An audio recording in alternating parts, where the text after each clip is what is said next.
hacer, hemos estudiado el punto de esa facultad, ese límite de las convenciones constituyentes, hemos dicho que lo que no puede hacer es reformar otros artículos distintos de los declarados necesitados de reforma.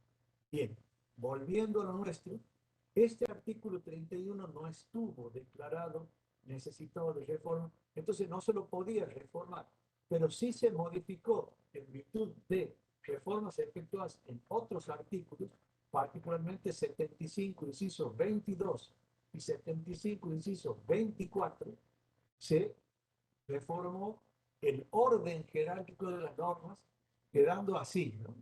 O sea, el nuevo orden, les decía yo en la clase pasada también, era en la máxima jerarquía la Constitución Nacional y los tratados internacionales de derechos humanos que están enumerados en el artículo 75, inciso 22, que serían estos, ¿no?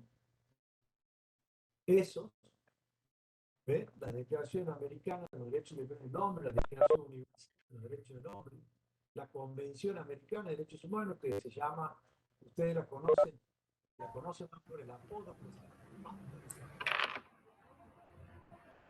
después el Pacto Internacional de Derechos Económicos, Sociales y Culturales, el Pacto Internacional de Derechos Civiles, Políticos y el Protocolo Facultativo, la Convención sobre la Prevención y la Sanción del Delito de Genocidio, la Convención Internacional sobre la Eliminación de todas formas de discriminación racial, después sobre la eliminación de todas las formas de discriminación contra la mujer, la Convención contra la Tortura y otros tratos o penas crueles, inhumanos o degradantes, y la Convención sobre los Derechos del Niño.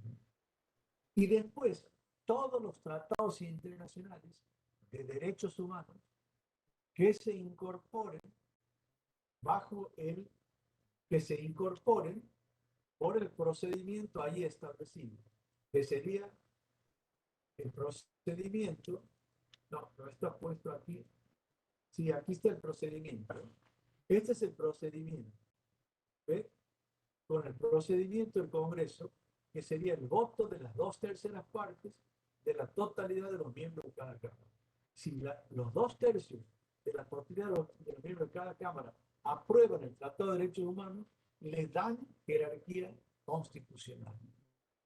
Ese sería lo que está en la máxima jerarquía, que sería esto, Constitución Nacional y Tratado de Derechos Humanos.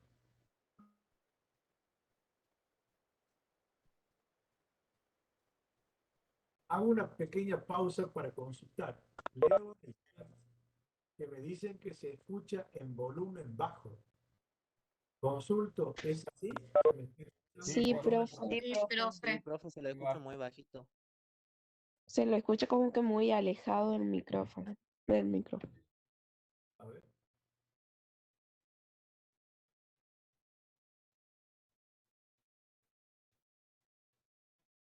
Tengo el micrófono al máximo.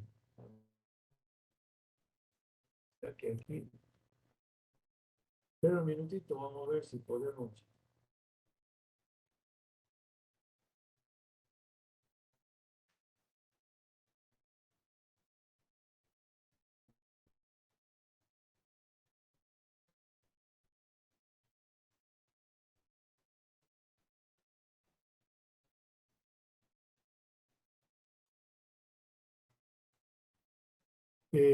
Ahí se me escucha mejor, digamos. A ver. Sí, profe, se lo escucha bien. Ah, ahora se me escucha bien. Bueno, perfecto. Bueno, les decía, chicos, entonces, eh, les decía que en la máxima jerarquía, vuelvo a decirles para que me escuchen bien, está la Constitución y los tratados internacionales de derechos humanos, que están enumerados en el artículo 75 y 22, o sea, esos que les leí recién, y todos los que se incorporen mediante ese procedimiento que está en pantalla, o sea, lo aprueba el Congreso con el voto de las 2/3 partes de la totalidad de los miembros de cada Cámara. Ahí tienen jerarquía constitucional. Por debajo de eso en la jerarquía se ubican los demás tratados internacionales que son con las, digamos, con tratados con las potencias extranjeras, pero que no son de derechos humanos.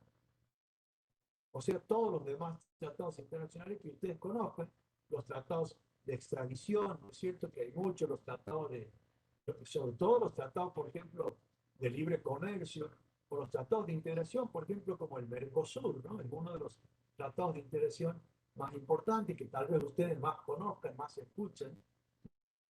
Entonces, todos esos tratados tienen jerarquía inferior a la Constitución, pero superior a las leyes. O sea, tienen jerarquía infra, que significa menor a la Constitución, infraconstitucional y supralegal, o sea, superior a las leyes. Entonces, ese sería el segundo orden de la jerarquía. En tercer lugar, las leyes de la nación que dicta el Congreso. Por ejemplo, chicos, el Código Civil y Comercial que ustedes han estudiado en la primera parte del año. Después, derecho comercial van a tener en materias más adelante de la carrera, ¿no? Van a tener laboral, el Código del Trabajo y la Seguridad Social. Y hace hecho, no, eso no tiene un código, pero tiene una ley, que es la Ley de Contrato de Trabajo, que prácticamente es como un código, ¿no es cierto? Entonces, todas esas son, el Código Penal también es una ley dictada por el Congreso de la Nación. Entonces, esos se ubican por debajo. Después están las normas provinciales, o sea, la constitución provincial, las leyes provinciales, los decretos provinciales, etcétera, etcétera, ¿no? O sea, ese es el rango que la Constitución establece para la jerarquía de las normas. Entonces, eso lo tienen ustedes en la cabeza. Y ahora, yo les pongo ejemplos para que ustedes puedan entender cómo funciona el sistema. Eh, lo primero sería vamos a la primera parte, ¿no? De la definición. Impacto contrario a la Constitución puede ser verdad. Vamos a suponer que mañana se decidiera imponer la pena de muerte en la Argentina. Por ejemplo, se suele suceder a cada rato de que ante delitos aberrantes que conmueven a la sociedad, entonces empiezan a surgir quienes dicen, bueno, esto habría que poner la pena de muerte y ahí se acabaría el problema en la Argentina, etcétera. Entonces, vamos a suponer que mañana se dicta una ley modificatoria del Código Penal. El Código Penal es ley nacional dictada por el Congreso. Ahí están las penas y se impone como pena la pena de muerte para determinados delitos. Entonces, esa ley que impone la pena de muerte resulta que entra en pugna digamos, no con la Constitución, sino con los tratados internacionales de derechos humanos con jerarquía constitucional. O sea, entra en pugna con una norma de rango superior. ¿Por qué? Porque el Pacto de San José de Costa Rica, que les dije recién, que técnicamente se llama Convención Americana de Derechos Humanos, etc., prohíbe que se establezca la pena de muerte para los países que no tienen la pena de muerte. Para los países que ya la tienen, bueno, no la pueden extender a otros delitos que no sean los que ya los tienen, y los países que la derogan, después no la pueden restablecer. Entonces, en la Argentina, que no tiene establecida la pena de muerte para ningún delito, no podría establecer mañana la pena de muerte porque sería inconstitucional, ya que violaría una norma de rango superior como es la Convención Americana sobre los Derechos, que sería el Pacto de San José de Costa Rica. Ahí tienen un ejemplo entonces de una norma, ley, en la jerarquía esta sería ley dictada por el Congreso ahí sería el Código Penal, que estaría en pugna con una norma de jerarquía superior, que sería un tratado de derechos humanos, llamado Convención, enumerado, inclusive en el artículo enumerado, en el artículo 122, ahí lo tiene, Convención Americana de los Derechos Humanos, que estaría en pugna y por ende, según nuestra definición, por ser contrario, no sería válido, no sería válido, sería inconstitucional. Eh, Paro ahí. ¿Se entiende esto? Lo que acabo de decir. ¿Lo entienden? ¿Quieren Sí, saber? sí, Sí, profe. profe. Sí, profe. ¿Está bien? Si alguno de ustedes, o muchos de ustedes, ojalá que fueran muchos, estuviera siguiendo esta clase, como he visto que algún alumno lo hace porque lo puso en el chat, ¿no? Con los apuntes delante, ¿no? Si estuviera siguiendo la clase con los apuntes, vería que yo en los apuntes les he puesto una. Ustedes,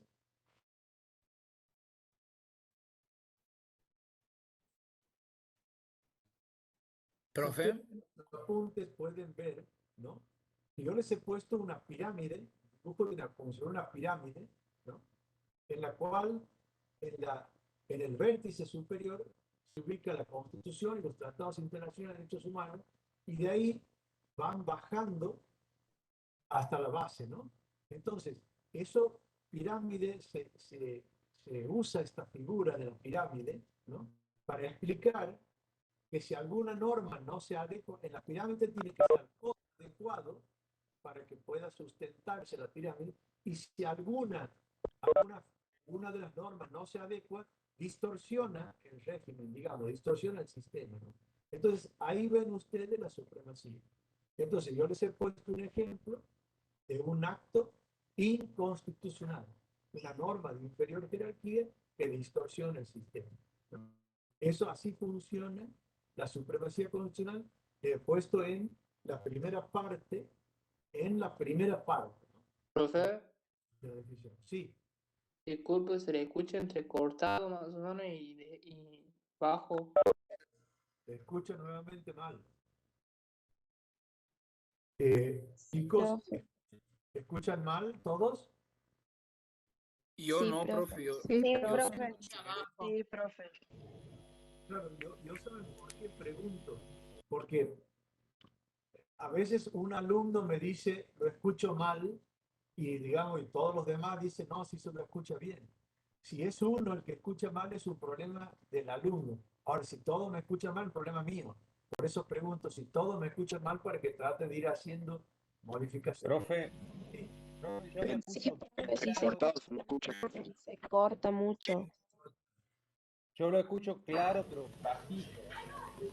Yo le escucho cortado, profe. Bien. Profe, Sí.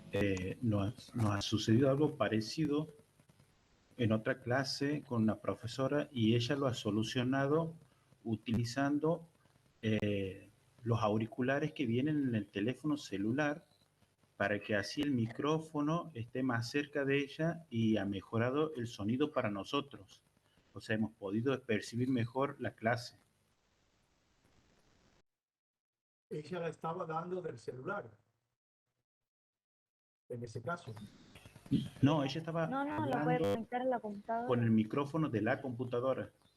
Ella conecta después el auricular, el cable que viene con el teléfono, que tiene auricular y micrófono, y ahí hemos podido mejorar el audio nosotros. Bien. ¿Se me sigue escuchando mal ahí? Acabo de cambiar el sistema de audio. ¿Se me sigue escuchando mal? Claro, se lo Ahí se le escucha, escucha profe, mejor, profe. pero bajito. Muy bajito se escucha. Sí, profe. Siempre se escuchan así sus clases, muy bajitos. Yo siempre lo escucho bien, pero bajito.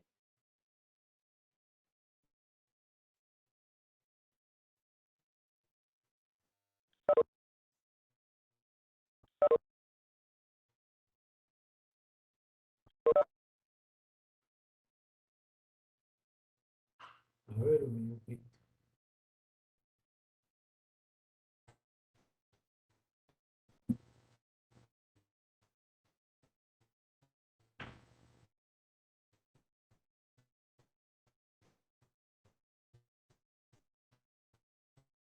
¿Ahora me escuchan mejor? ¿Más alto? Perfecto. Profe. Ahora sí lo escucho más fuerte. ¿Ahora sí? ¿Está Sí, bien? profe. Sí, Sí. sí. Ahora Sí, sí, sí. profe. Bien. Ahora se escucha bien, estamos entonces.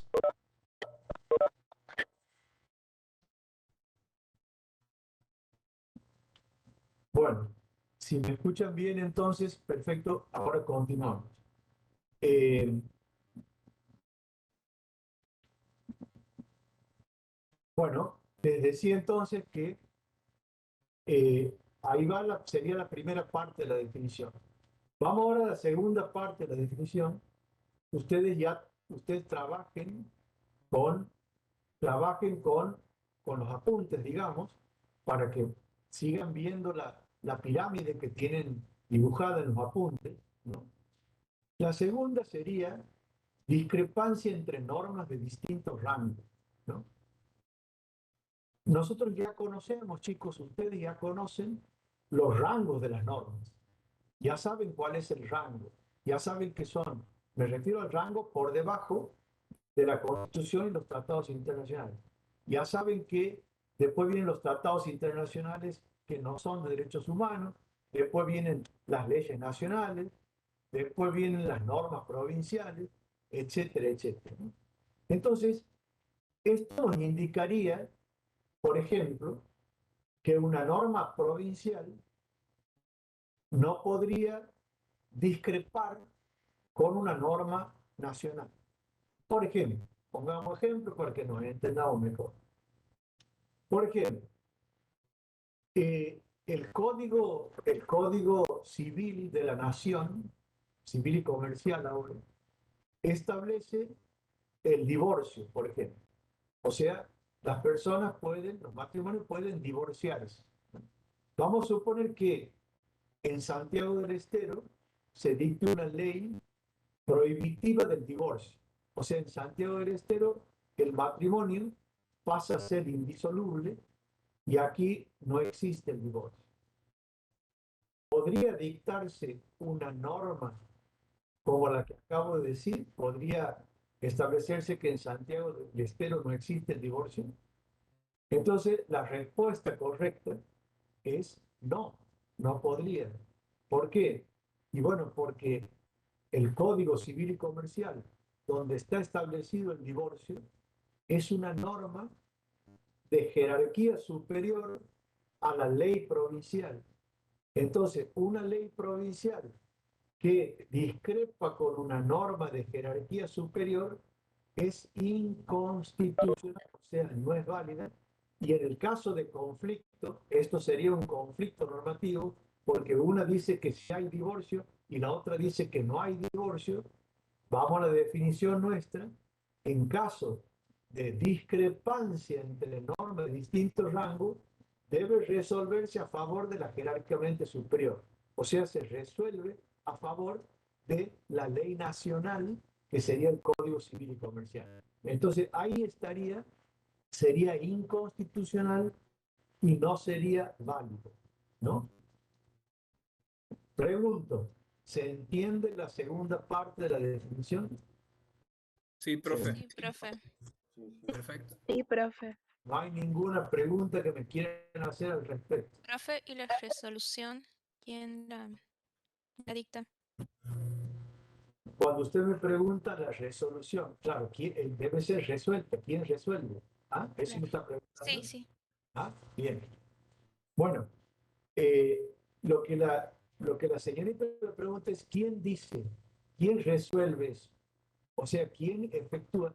Eso se llama, lo que la señorita me acaba de preguntar, es un gran tema en el derecho constitucional que se llama control de constitucionalidad. O sea, ¿quién controla? Porque resulta que yo puedo decir, para mí, esa norma es inconstitucional, y otro podrá decir, para mí esa norma es. ¿No es cierto? ¿Quién controla? Pregunta de la señorita. Correcta pregunta. Controla, eso se llama sistema de control de constitucionalidad. ¿Quién resuelve? Me pregunta ella. O sea, ¿quién controla? Controlan los jueces. Esa es la respuesta. En la República Argentina tenemos un sistema de control judicial de constitucionalidad. Controlan los jueces. ¿Qué jueces? Todos los jueces, independientemente de cualquier rango o jerarquía. El control de constitucionalidad en la República Argentina está a cargo del Poder Judicial.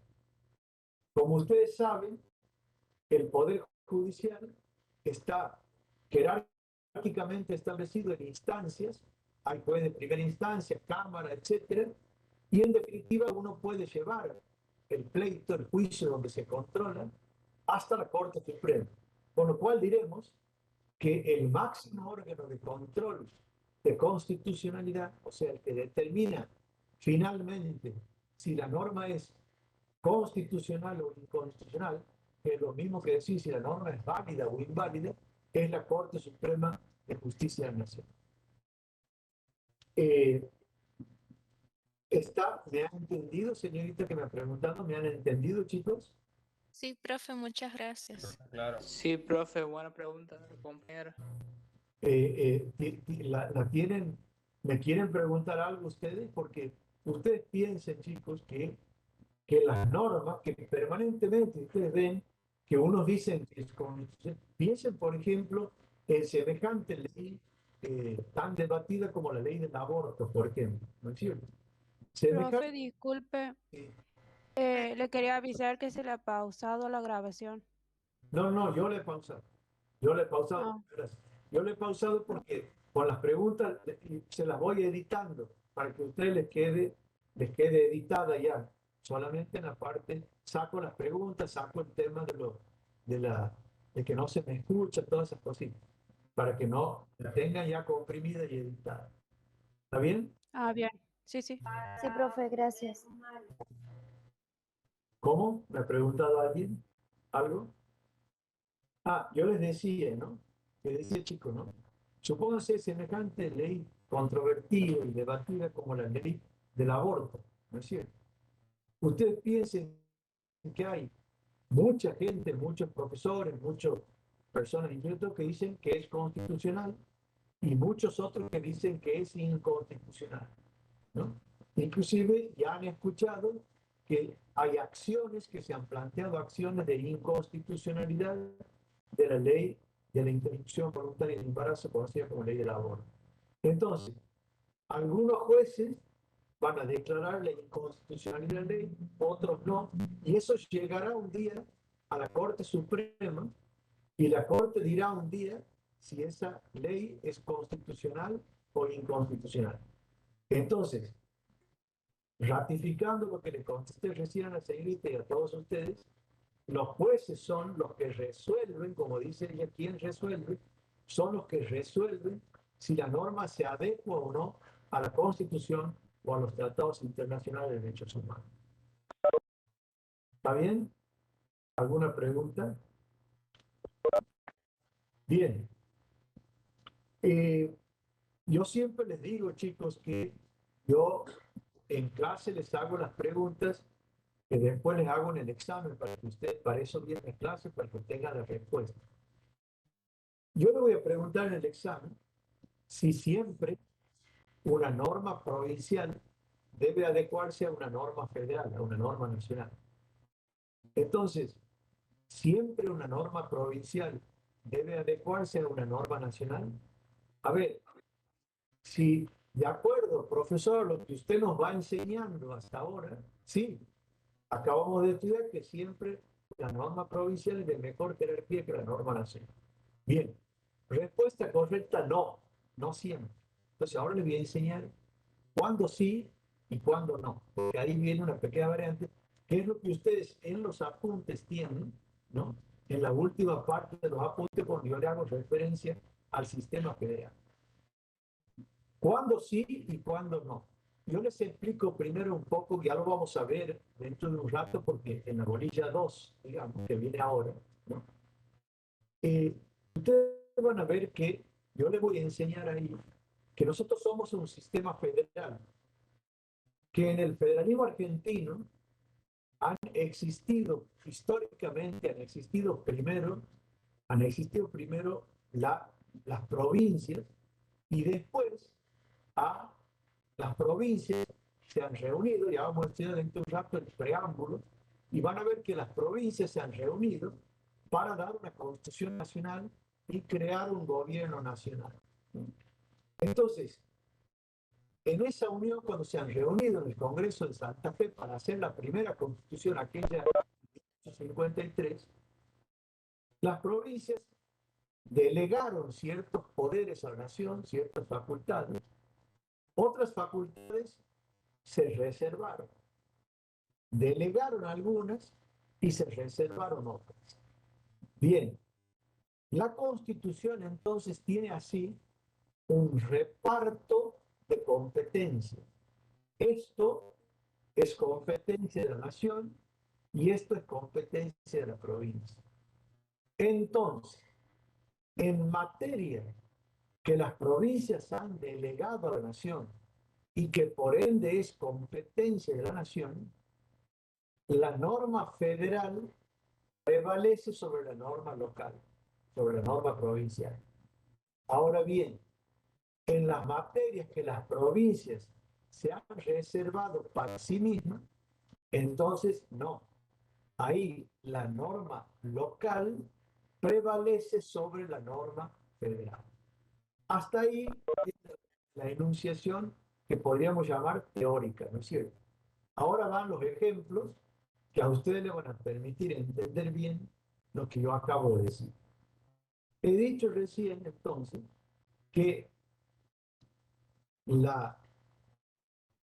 en materia delegada, o sea que las provincias han delegado ciertas materias. Por ejemplo, si ustedes toman dónde están las facultades de la nación, y bueno, están en la Constitución, particularmente atribuciones del Congreso, artículo 75, atribuciones del Poder Ejecutivo Nacional, artículo 99, atribuciones del Poder Judicial de la Nación, artículos 116 y 117. Entonces, nosotros tenemos que las provincias le han delegado a la nación que dicte lo que se llama la legislación de fondo, o sea, los códigos de fondo. La nación, las provincias le han delegado que la nación dicte el código civil y comercial, el código del trabajo, el código penal, el código de minería, ¿no? Entonces, esos códigos los dicta la nación. Las provincias solamente los aplican, pero los dicta la nación. El código civil y comercial lo dicta la nación, no las provincias. Hasta ahí entonces, teniendo claro eso, 75, inciso 12 de la Constitución. Ahí está la atribución que dicta el código. Ustedes han estudiado en la primera parte del año el Código Civil y Comercial. Ahí han estudiado normas que dicta la nación y que para toda la República Argentina son iguales. Me preguntaba un alumno el otro día si en Estados Unidos, no, en Estados Unidos, que también es un sistema federal, no. Y los códigos de fondo que se llaman, o sea, civil, comercial, penal, son estaduales, o sea, locales. Cada estado tiene su propio código. Nosotros no. Nosotros tenemos todos el mismo código civil y comercial, el mismo código penal, el mismo código de trabajo y la seguridad social, el mismo código de minería. Profe, ¿Sí? por ejemplo, el de ayer, ¿ha visto? Como si usted ha escuchado el caso de la selección argentina. Eso era, por ejemplo, Brasil tenía un código, ¿no? Y que no era, que no podía pasar las personas del Reino Unido, o sea, que no podía ir. Sí. Bueno, así en ese caso sería más o menos lo que usted está refiriendo, ¿no? No, yo lo estoy planteando, o sea, usted me está, digamos, Brasil establece una norma nacional de Brasil, digamos. Eso Claro. sería internacional, o sea, entre el Estado brasileño y el Reino Unido, o sea, Inglaterra, el Reino Unido, o sea, dos estados, digamos.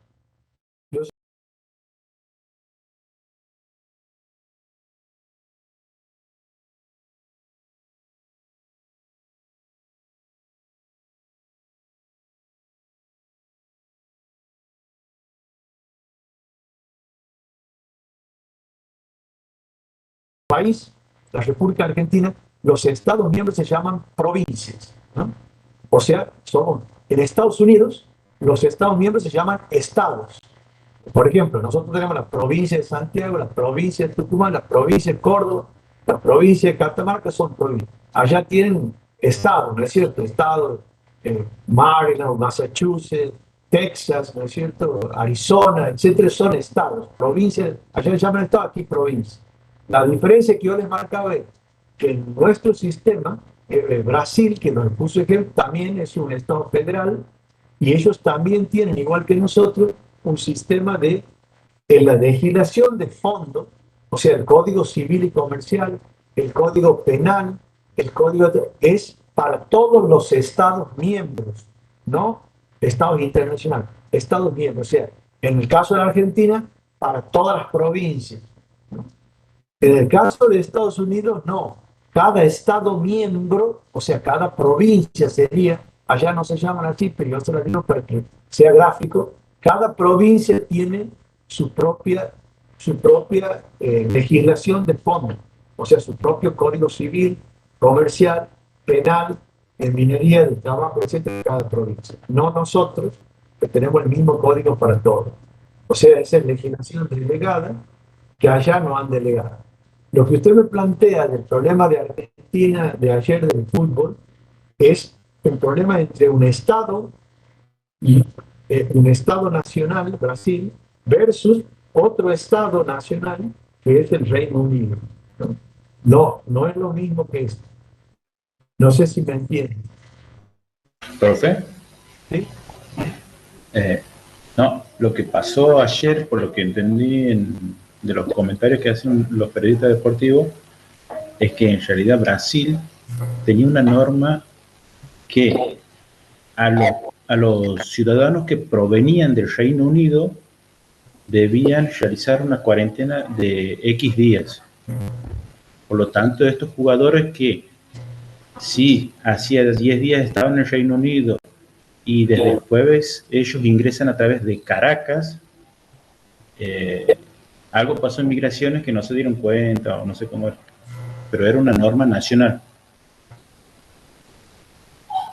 Sí, por eso no tiene que ver, lo que quiere decir es que no tiene que ver con el tema que estamos planteando, o sea, no hay discrepancia entre norma local y norma nacional. Eso es lo que le quiero decir. No hay discrepancia entre normas local y nacional. Eso es lo que... No sé qué me quieren preguntar de eso. Sí, está claro, evidentemente, que había esa norma, que inclusive ya la habíamos escuchado, uno pensó que ya se había resuelto, digamos, porque ya habíamos escuchado antes de que Brasil no aceptaba, que son normas, chicos, no son normas permanentes, ¿no? Son normas, son normas que se dictan transitoriamente con motivo de la pandemia, nunca han existido esas normas. Entonces, sí. ¿Y qué pasaría? O sea, porque ahora supuestamente la Argentina violó esa norma. Supuestamente, ¿no? Sí, supuestamente. ¿Y qué consecuencias puedes tomar? No, mire, el principal problema para que yo le dé una opinión es que no sabemos, o sea, yo les voy a dar un día una clase en la bolilla 3, creo que es donde estudiamos los derechos, le doy toda una clase de la libertad de prensa, ¿no? Yo no me llevo de lo que los periodistas hablan como ex cátedra, digamos, como si estuvieran en una cátedra universitaria, y en realidad no saben nada del tema, por ahí han escuchado un poco aquí, han pillado un poco allá, ¿no es cierto? Entonces, yo para darles una opinión a mis alumnos en el aula universitaria, tendría que tener acceso a qué es lo que ha pasado realmente. Sabemos lo que dice el periodista tal, el otro opina. Yo por ahí aparentemente, ¿no es cierto? Lo que sucede es, tiene prohibición de entrada del Reino Unido, como hay países que tienen prohibición de otros por los famosos temas de la cepa y todo eso. Entonces, tiene prohibido entrar el del Reino Unido. Nosotros tenemos 4 jugadores que juegan en Inglaterra, ¿no? Entonces, che, esos no pueden entrar. O si entran, no pueden jugar porque tienen que hacer tantos días de cuarentena y todo.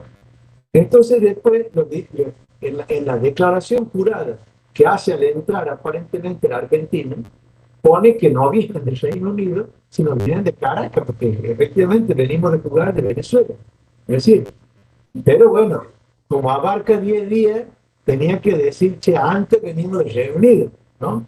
Pero visto, nosotros somos argentos, chicos, somos argentos, o sea, de mentira. Ahora, digamos, yo no creo, porque entonces el organismo de Contralor de la Salud de Brasil, que son representados en el caso de lo que hemos visto, por esos tipos que entran a la cancha, inclusive uno que estaba armado, que se quería llevar a los jugadores, ¿no es cierto?, a los 4 jugadores, no sé si han visto que lo empujan ahí, Otamendi y Acuña lo empujan un poco al tipo, ese que se mete adentro de la cancha para parar el partido, ¿no?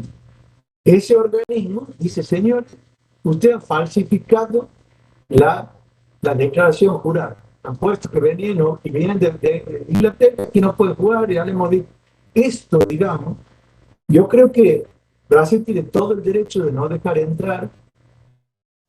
Creo que además lo de la falsificación está, si fuera así, no sabemos, sería una barbaridad de nuestra parte, obviamente. No me extrañaría, pero sería barbaridad, son esas cosas que nos dan vergüenza.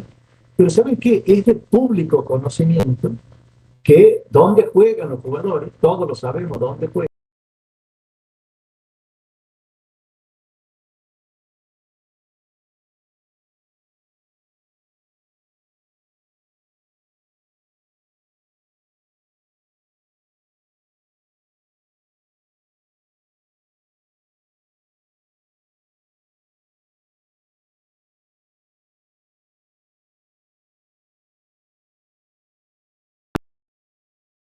A Brasil, ¿no? Esto se pudo haber solucionado con anterioridad, porque con anterioridad este organismo de salud se presenta y dice, estos jugadores falsificados no pueden jugar, etcétera, etcétera. Bueno, se mandará a los jugadores a su casa y se jugará con otros jugadores evitando esto. El tema es más formal. Ahora, jurídicamente, yo para darles una opinión al respecto así, jurídica, que tenga valor, tendría que conocer qué es lo que ha pasado. No se conoce, dice uno esto, dice otro cosa.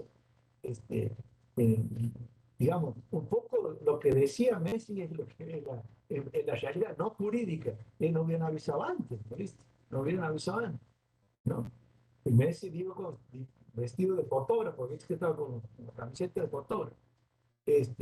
Pero no me animo a dar una opinión jurídica de una cosa que no tengo los elementos.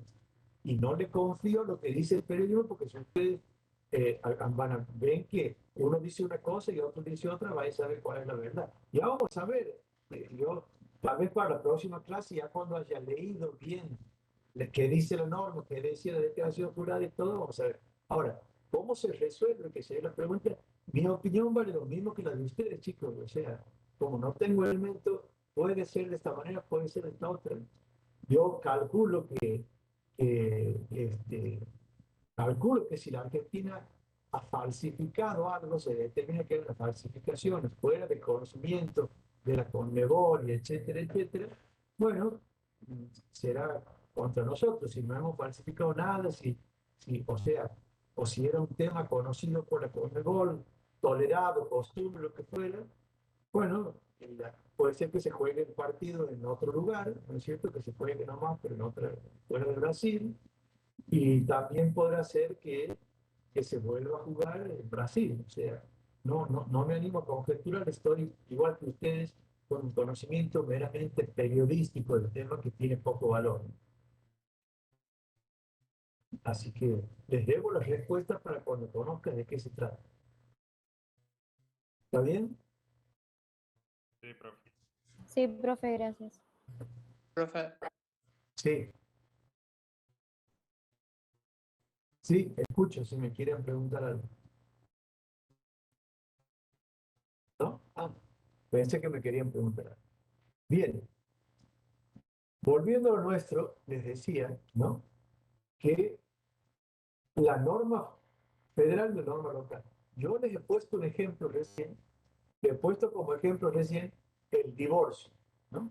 Que Santiago establezca la prohibición del divorcio entre en pugna con el Código Civil y Comercial.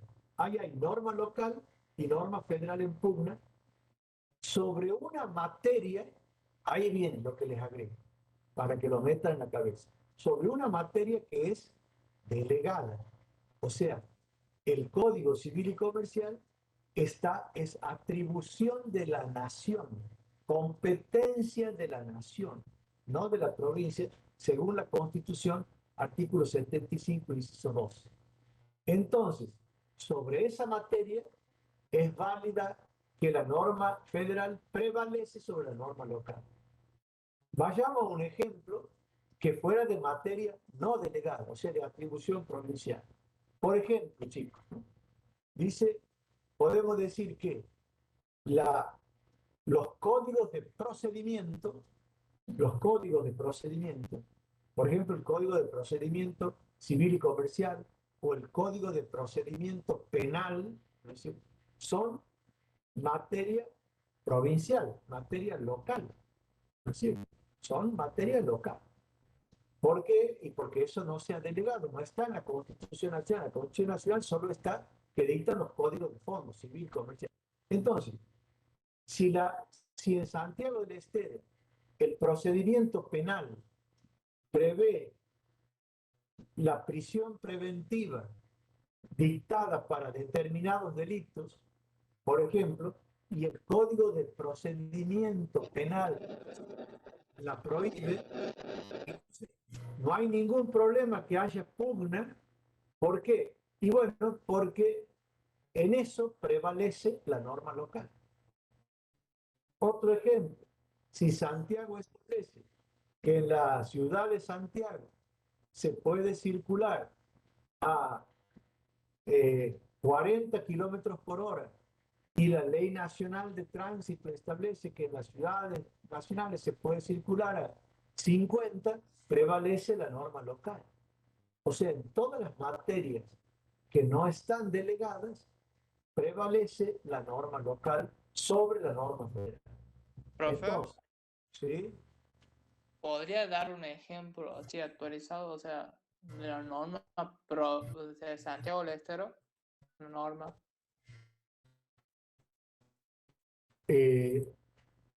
Usted me dice un ejemplo actualizado.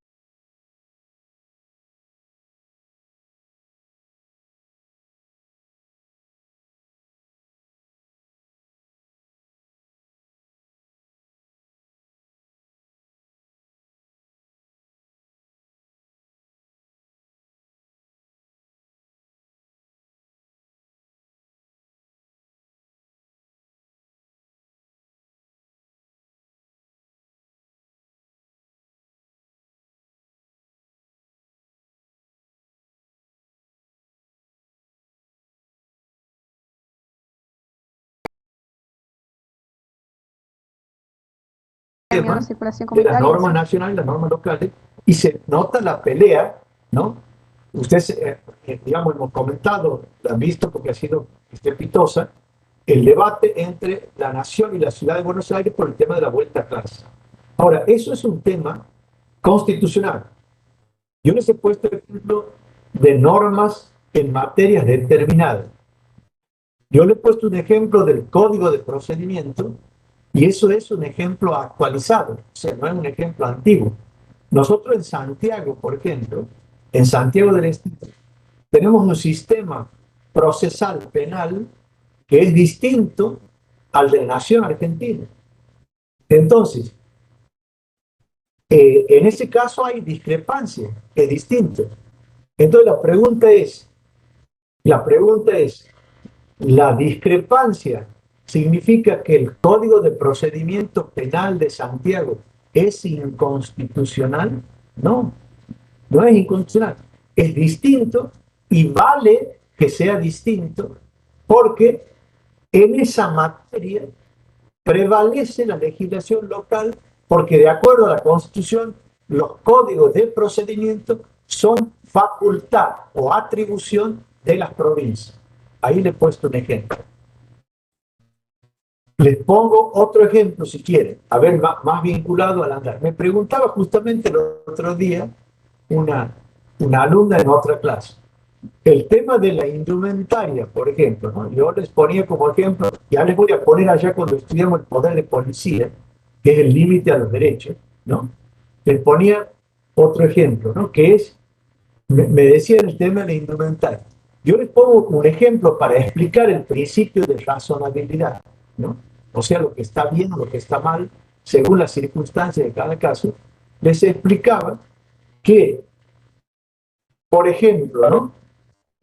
Ustedes tienen normas locales que discrepan con normas, por ejemplo, de otros lugares, hay discrepan, pero son materia local, ¿no? Son materia local. La forma como se viste una es materia local, inclusive no provincial, sino municipal, digamos. No está delegada, ¿no? Yo le decía, ustedes en Santiago del Estero no podrían ir a hacer un trámite bancario adentro del banco con traje de baño, ¿no? O sea, con malla, ¿no? Con traje de baño, un varón, una mujer. Porque, bueno, está considerado que eso es exhibicionismo y está sancionado por el Código de Falta provincial. Ahora, en Mar del Plata, por ejemplo, que es una ciudad balnearia, turística, ¿no? Que donde la gente va y viene de la playa, digamos, y circula de traje de baño por la calle, puede entrar perfectamente al banco a hacer un trámite en traje de baño, porque es la forma normal de circular. Varían las circunstancias. En un lugar está bien que sea así en Mar del Plata y en otro lugar está mal que sea así en Santiago del Estero. Una porque es una ciudad balnearia y la otra porque es una ciudad no balnearia. Una porque es turística, la otra no es turística. Entonces, eso varía, eso es materia de legislación local. Les pongo otro ejemplo que está vinculado a la Constitución, ¿no? Para que lo puedan ver más fulgurante. Nada más que Constitución provincial versus Constitución nacional, por ejemplo, ¿no? Ustedes tienen el poder legislativo nacional, Constitución nacional, es bicameral, Cámara de Diputados y Cámara de Senadores. El poder legislativo provincial es unicameral, solamente Cámara de Diputados. Entonces, hay discrepancias. Uno es bicameral y el otro es unicameral. ¿Es inconstitucional eso? No. ¿Por qué no? Bueno, porque la Constitución, artículo 5, dentro de un rato lo vamos a ver, cada provincia dictará para sí una Constitución, le pone los límites, pero establece su gobierno como quiere. Simplemente tiene que ser representativo, lo explican y vamos a ver dentro de un rato. Pero bicameral o unicameral lo decide la provincia. El presidente de la nación, como muestra Poder Ejecutivo Nacional, como vamos a estudiar en la unidad por ahí 4 más o menos, se elige por un sistema que se llama de doble vuelta o balotaje. El gobernador provincial, por ejemplo, se elige por otro sistema distinto que se llama simple pluralidad. O sea, distintos sistemas electorales. ¿Es inconstitucional eso? No. ¿Por qué? Porque cada provincia puede dictar su constitución como quiere. ¿No? No ha delegado esa facultad, la ha reservado, es facultad reservada. En conclusión, entonces, sí, para que quede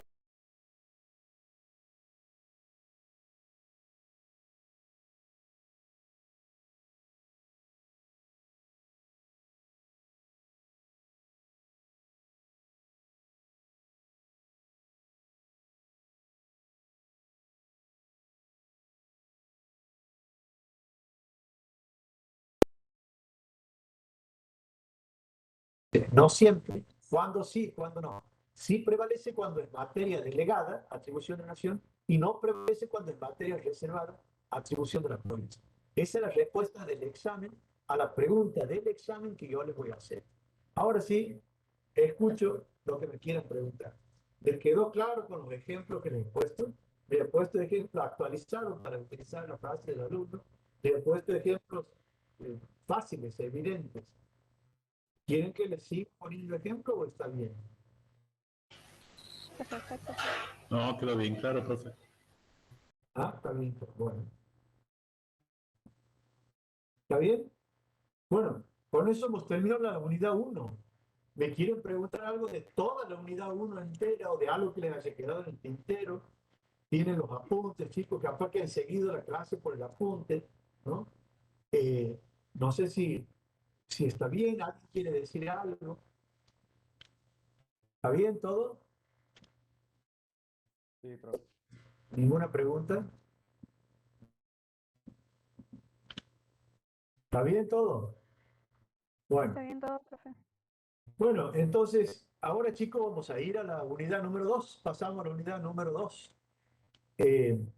Voy a proceder ahí vamos a cambiar vamos a cambiar vamos a cambiar cambio de diapositiva. Paso a la unidad 2, chicos, ¿no? Estoy haciendo eso en este momento. Bueno, profe. Cambiamos ahora. Vamos a la unidad 2. Nos ponemos la pantalla y arrancamos con la unidad 2.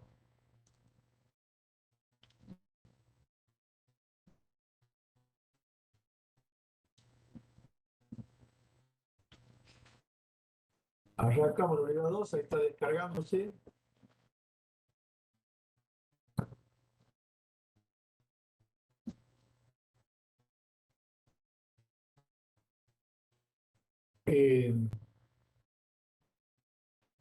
Yo tengo en este momento, ¿no?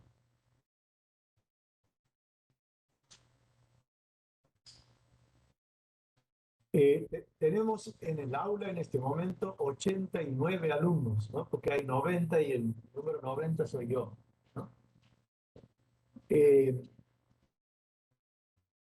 A ver, el señor Marco Galucci, ¿me está escuchando?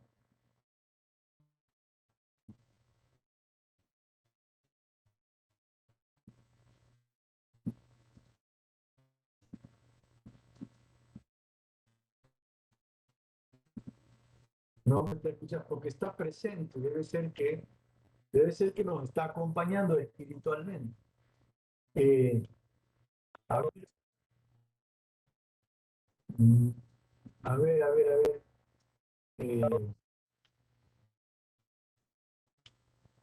Matías Leandro Ibarra, por ejemplo, ¿está presente? ¿Me escucha? Profesor, disculpe. ¿Cómo? Ahí en el chat pone Marco que si habló, parece. Sí, estoy viendo que pone. No me escuchó, profe. Yo no lo he escuchado. No sé, ¿ustedes lo han escuchado? Profe.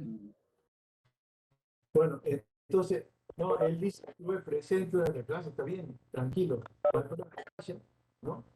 Y la unidad número 2, chicos, empieza, esta es una de mis grandes preocupaciones, empieza con la parte histórica, ¿no? Ahí dice las bases fundamentales, Pacto Federal de 1831 y Acuerdo de San Nicolás, ¿no? Ahí empieza con la parte histórica, ahí tienen en la pantalla cuáles serían los instrumentos, vamos a decirle, los instrumentos institucionales que van haciendo lo que culmina con la Constitución, ¿no? El reglamento del 25 de mayo de 1810, el reglamento provisional de 1811, ¿no? Después está el estatuto, ¿no? Ahí están todas las normas de ese tipo, ¿no? Ustedes podrán observar, ¿no? Supongo que, no sé si también pueden haber accedido al apunte, ¿no? Yo en el apunte les hago una primera reseña histórica, ¿no? De toda esta parte, o sea, ahí están, digamos, los reglamentos, después están los pactos, ¿no? El que sigue, en la diapositiva que sigue, están los pactos que se llaman los pactos preexistentes, ya vuelvo sobre esto, ¿no? En la parte histórica, chicos, les explico lo que yo quiero. Eh, no me voy a detener, digamos, a explicarles la parte histórica, porque eso lo prefiero hacer en nuestra clase presencial, ¿no? Yo confío, yo confío en que vamos a tener pronto clase presencial, ¿no? Y entonces la parte histórica se la dejo para la parte presencial, sobre todo porque, chicos, yo tengo siempre una gran preocupación, que es, yo entiendo que la parte histórica es fundamental para ustedes. No me canso de decirles que son la parte más educada de la sociedad, que son un mínimo porcentaje, pero un muy mínimo porcentaje de toda la población que accede a la educación superior, que accede a la enseñanza universitaria. Van a ser profesionales universitarios, van a ser contadores, licenciados en administración. Entonces, tienen que tener conocimiento, aunque fuera yo no pretendo profundo, un conocimiento básico de la historia, en el sentido de, yo les enseño, digamos, lo poco, digamos, lo necesario para que ustedes tengan un camino que ha seguido desde nuestra conformación como nuestra primera especie de liberación de la revolución hasta nuestra sanción constitucional, ¿no? Yo sé que ustedes, historia, ya han visto uno cuando dice historia, rápido piensa en una cosa pesada, en una crónica, ¿no es cierto? Pero miren chicos, yo creo que hay otra forma de ver la historia, ¿no? Y una preocupación que tengo, yo les cuento una anécdota que me ha sucedido a mí por un alumno de este curso, o sea, en años anteriores, ¿no? Esta anécdota me ha sucedido hace como 10 años, más o menos. En el primer año, como ustedes, de Ciencias Económicas, dando esta materia, Derecho Constitucional y Administrativo, ¿no? Y la cuento porque me parece, a mí me hace mucha gracia todavía. Yo cuando se la cuento en el aula presencialmente, se mueren de risa los alumnos. Pero yo la cuento porque a mí me interesa que ustedes, la cuento porque es emblemática, ¿no? O sea, es, digamos, ejemplar de lo que no debe ser, de lo que no quiero para mis alumnos. Yo le estaba tomando examen, le toca esta bolilla, el alumno empieza a hablar de la historia, tal, y por supuesto él hablaba, digamos, hablaba todo tranquilo y hasta con tono catedrático, ¿no? Y en realidad estaba hablando una serie de inexactitudes, para llamarlo, para decirlo de una manera elegante, ¿no? O sea, para no decirlo de una manera vulgar, estaba... Bueno, y seguía hablando, si yo lo paro y le digo, a ver, para ordenar un poco, y le digo, mire, a ver, un momentito, le digo, a ver, vamos al acuerdo de San Nicolás. Ahí lo tienen chicos en la pantalla, es uno de los pactos preexistentes, uno de los más importantes. Entonces le digo, mire, usted sabría quién ha sido el... Usted sabe que el acuerdo de San Nicolás, todas las provincias están representadas por sus gobernadores. ¿Quién fue en representación de Santiago del Estero al acuerdo de San Nicolás? La pregunta tenía algo de capciosa, digamos, en el sentido de que Santiago fue gobernado por Ibarra desde hasta 1851, o sea, desde 1820 hasta 1851, ¿no? Con algunas interrupciones. Pero digo, en 1851 muere Ibarra, por eso deja de gobernar Santiago. Entonces, 1852 ya estaba un nuevo gobernador, que es lo que yo quería que él me diga, Tahuat. Probablemente la confusión de un alumno, pues él fue Ibarra, que diga, era una confusión normal. Bien, iba a decir yo, mire, no era Ibarra, pero está bien. Entonces el alumno me mira, yo diría de una manera, digamos, como quien lo mira al profesor, pero desde la sabiduría, digamos. Entorna los ojos, como diciendo, a ver, voy a buscar en el profuso conocimiento obrante en mi cerebro, digamos. Y así sin ninguna duda me contesta el representante santiagueño al acuerdo de San Nicolás, así con autoridad, ¿no? Como lo estoy diciendo yo. Fue, fue Francisco de Aguirre, así, de uno, como dicen ustedes. Me dijo de una que era Francisco de Aguirre.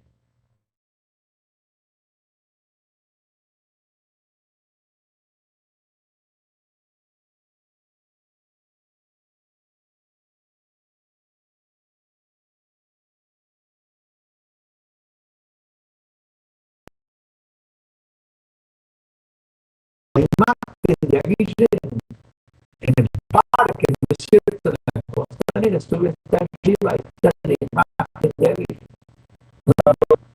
Entonces, a 1800, o sea, entonces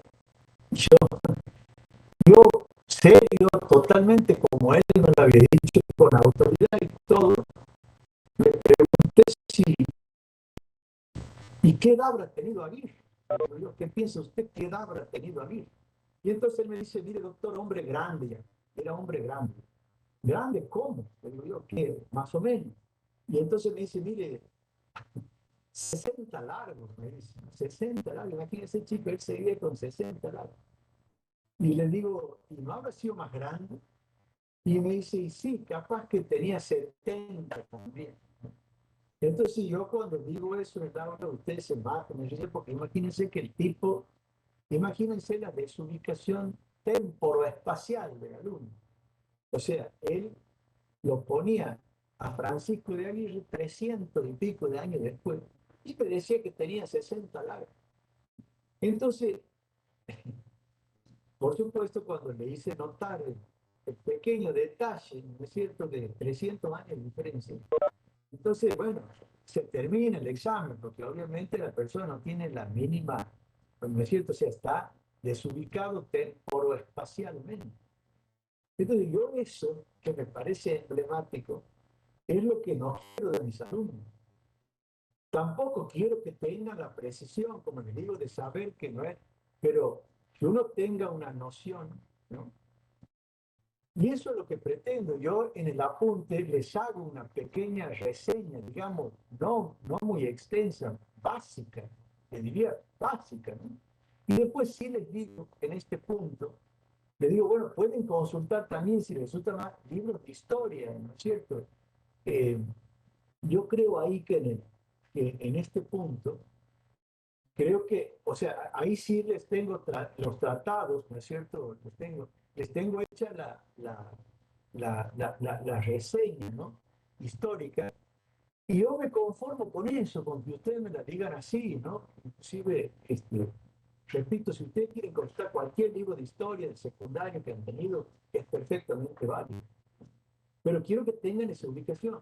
Chicos, la historia es fundamental para que uno pueda entender hasta el presente, ¿no? Inclusive. Y en muchos casos es clave para eso. Y ustedes además tienen que tener esa formación profesional, porque van a ser profesionales universitarios. No pueden vivir en la ignorancia total de eso, o en semejante confusión de la fundación de Santiago con el acuerdo de San Nicolás, o sea, 300 años de diferencia, ¿no es cierto? Lo va a poner, lo va a, poner a Maradona en la casa de Tucumán, declarando la independencia, ¿no es cierto? O sea, no, mire, ahí tiene unos 150 años de distancia, ¿no? Entonces, yo además lo que digo es que hoy en día también les recomiendo eso, chicos. No quiero dejar de decirlo, pese a que usted ve que esto no es para la clase, pero sí, no puedo dejar de decirle, yo tengo que tener ciertas comunicaciones con mis alumnos. Hoy en día la historia, miren, yo veía en la televisión, ¿no?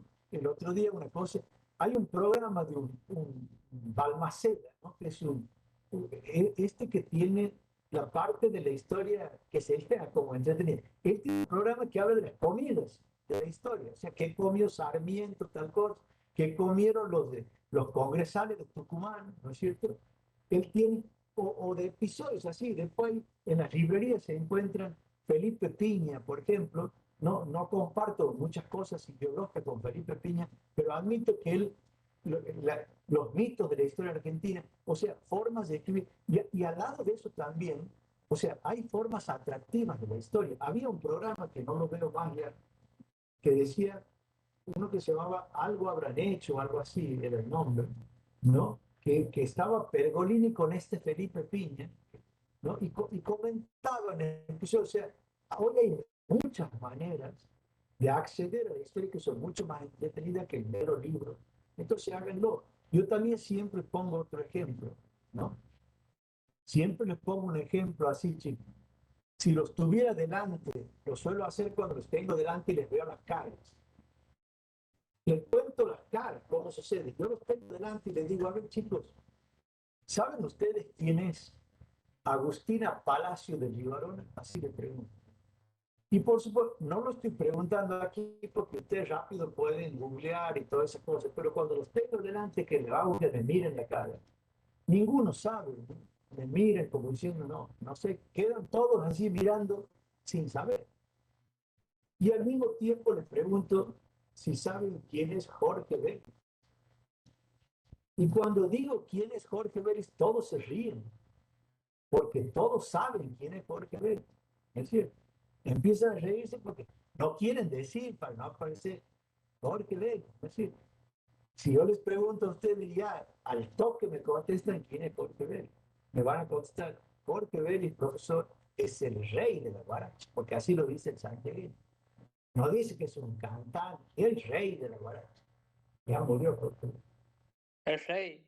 El rey de la guaracha. Tiene hasta una plaza, todo. ¿No? Bueno, entonces, ¿qué les quiero decir? Lo hacemos para reírnos en el aula, en el sentido de que no saben quién es uno y otro. Agustina Palacio de Libarona es una santiagueña, una dama santiagueña. Hay una protagonista de una historia novelada, ¿no? Que se llama, de un libro que se llama Polvo y Espanto, escrito por Abelardo Arias, que inaugura de algún modo la novela histórica. O sea, uno lee una novela, ya sé, tal vez me van a mirar ustedes en su casa y se me ríen diciendo, nosotros no leemos novelas, nosotros ni tocamos un papel porque me da alergia el papel. Bueno, chicos, para leer novelas no necesitan tocar el papel. Ustedes pueden leer novelas, todas las novelas están en ebooks, digamos. Yo particularmente, que soy un lector empedernido y leo muchas novelas que se descansa la cabeza, aprende uno. Me gustaría que usted lo lea para que aprendan hasta a hablar, a escribir y todas esas cosas, ¿no? La tienen en cualquier dispositivo. Yo tengo un montón de novelas en mi teléfono. En el teléfono lo tengo. Entonces, cuando estoy esperando en una cola o algo, pongo a leer. No necesito tocar papel, ¿no? Y la tienen en el teléfono, en la tablet, en todos los dispositivos que uno usa, ¿no? Entonces, la novela histórica a uno le permite leer una novela que es una trama. Esta de Agustina parece una novela de amor, digamos. Yo sí, en el aula presencial generalmente les cuento la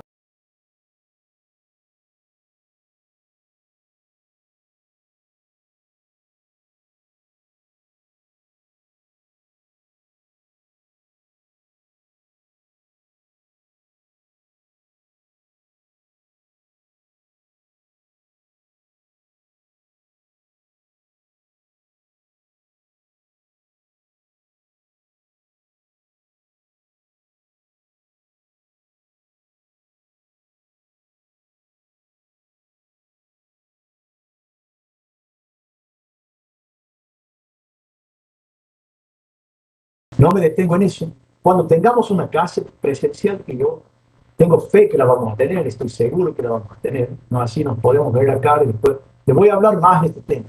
Por ahora lo dejo ahí nomás. Tienen ustedes las bases, ¿no? Y tienen esto que yo he puesto en los apuntes, que es una reseña, que a mí me resultaría suficiente con que ustedes me expliquen eso.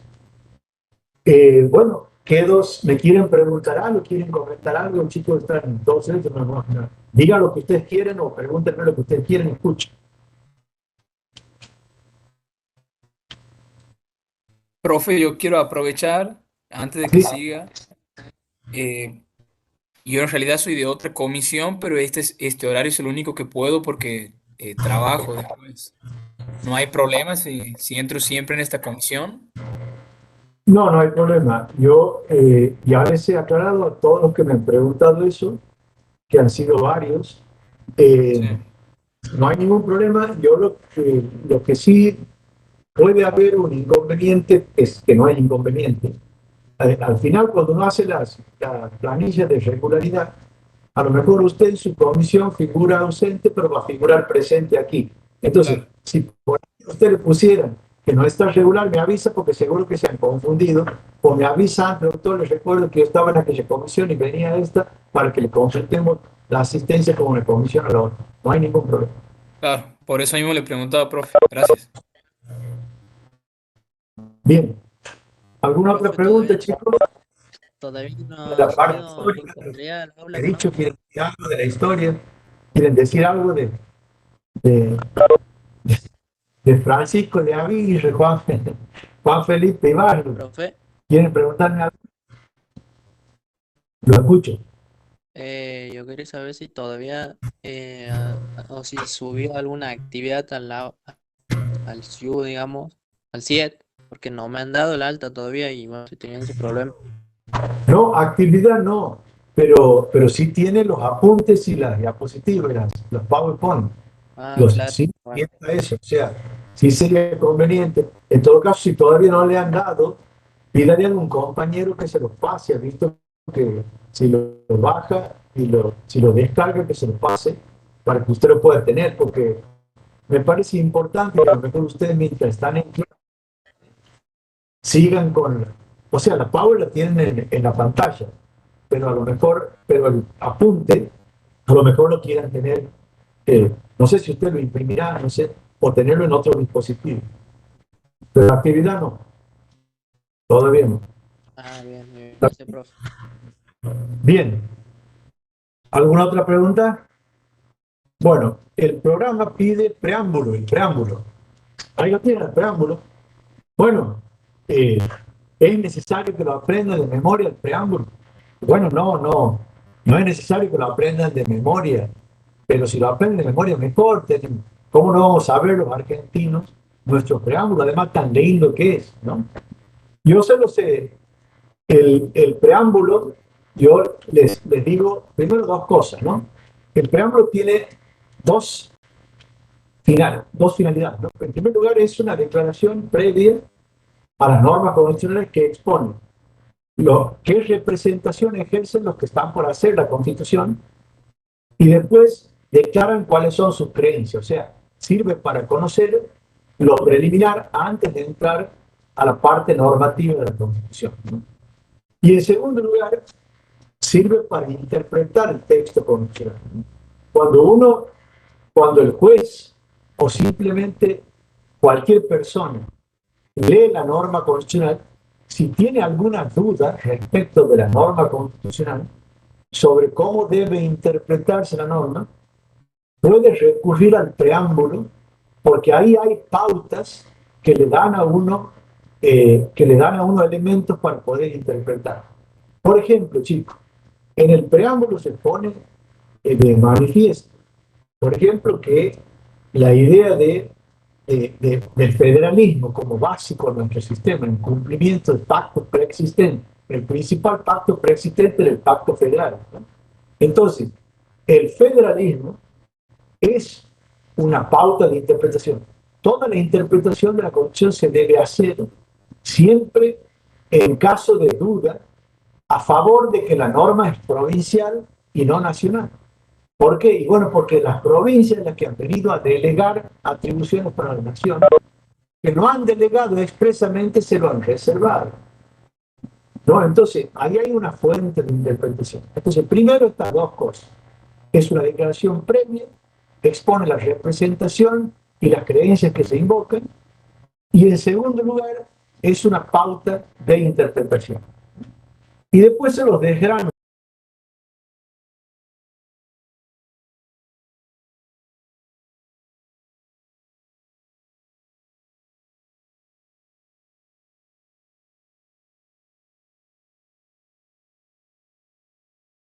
Si lo están representando, o sea, exponiendo la voluntad, que sería representar de otras muchas personas que son el pueblo de la nación. O sea, venimos aquí los representantes del pueblo. Ahí empieza el sistema representativo que yo les voy a enseñar dentro de un rato en el artículo primero. En segundo lugar dice, reunidos en Congreso General Constituyente.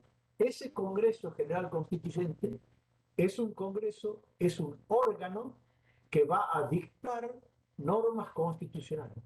Yo ya les he enseñado a ustedes, y quería que lo tengan bien claro en la cabeza, que hay órganos que dictan normas legislativas.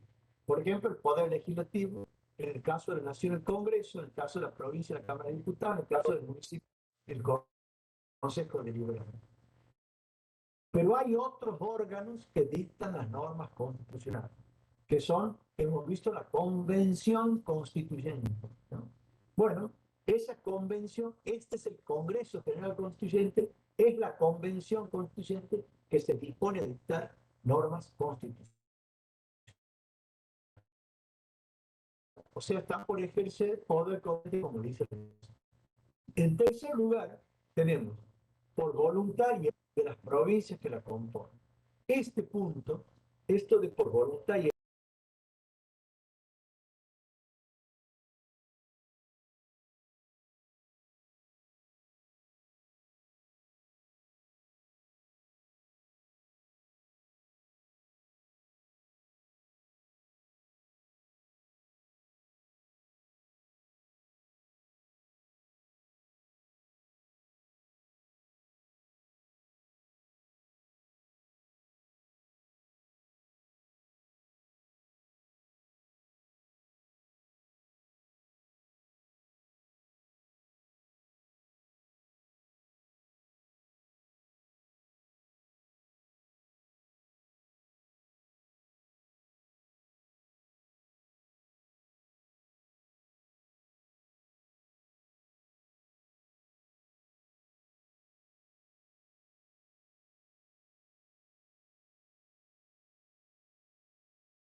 son los pactos preexistentes.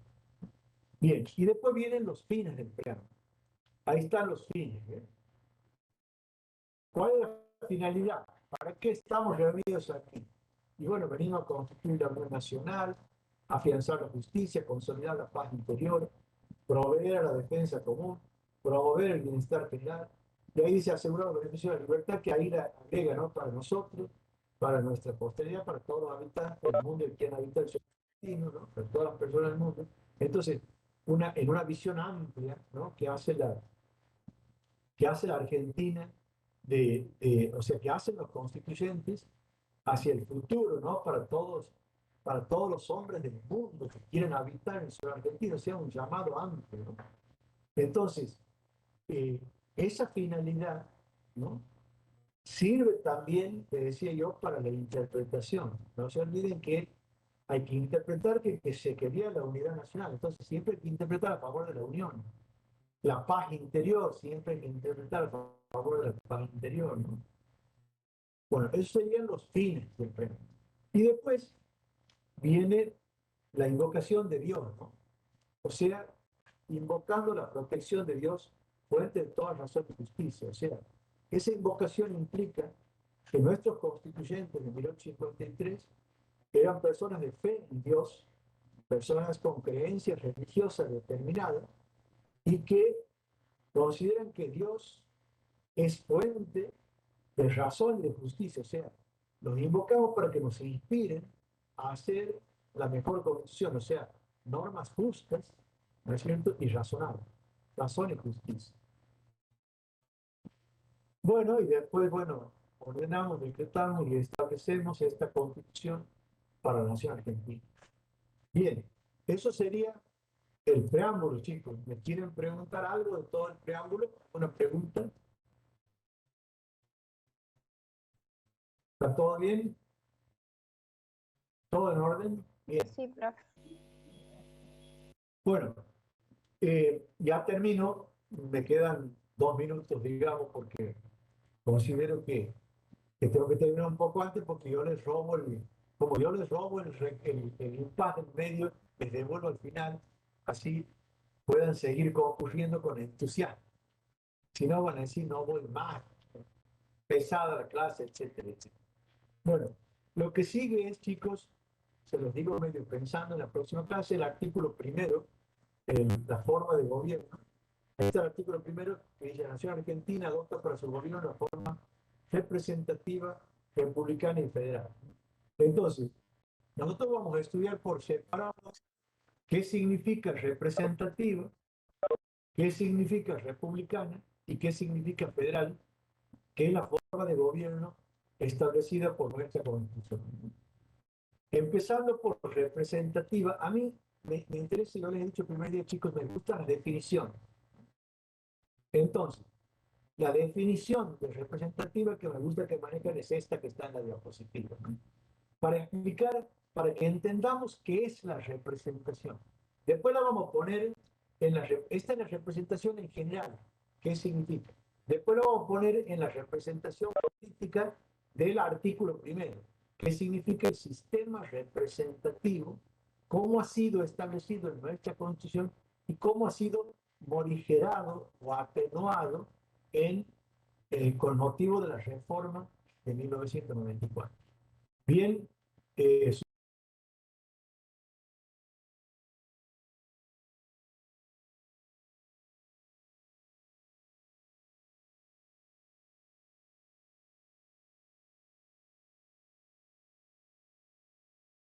una vez más, tener clases, no dejen, les recomiendo, ya que tienen todo esto que digo en la clase, están en la apunte, tienen ya las PPT, ambos puestos en PDF, como le he dicho al principio de la clase, para que ustedes lo puedan tener delante.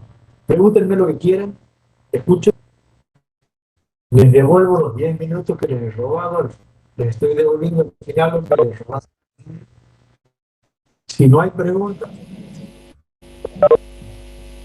a ver, chat tampoco tengo preguntas, así que bueno. Bueno, chicos, si no hay preguntas, así nos vemos el martes que viene. Quedo a vuestra